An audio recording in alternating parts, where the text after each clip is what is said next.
अस्सलाम वालेकुम बेटा। अगर फेफड़ों की कमजोरी, बलगे या खांसी परेशान कर रही हो तो आज मैं आपको एक सादा मगर मुफीद देसी नुस्खा बताऊंगी। फेफड़ों की कमजोरी की अलामात में सांस फूलना, सीने में जकड़न, पुराना बलगम और बार बार खांसी शामिल हो सकती है। मुल्ठी आधा चम्मच पिसी हुई, ताज़ा अदरक 1 इंच टुकड़ा कूटा हुआ, लहसुन 2 जवे, शहद 1 बड़ा चम्मच, काली मिर्च 3 अदद पिसी हुई, दारचीना आधा चम्मच और तिलसी के 5 पत्ते। 1 कप पानी में अदरक, लहसुन, मुल्ठी, काली मिर्च और दारचीनी डालकर 5 से 7 मिनट तक उबाल लें। फिर उसे छान कर नीम गरम कर लें। आखिर में शहद और तिलसी के पत्ते शामिल करें।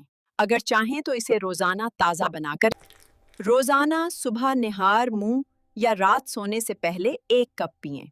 ये एक कुदरती तरीका है, अक्सर आराम मिलता है। हर फर्द पर असर मुख्तलिफ हो सकता है। अगर तकलीफ ज्यादा हो तो डॉक्टर। वीडियो को लाइक और शेयर करके दूसरों तक जरूर पहुंचाएं।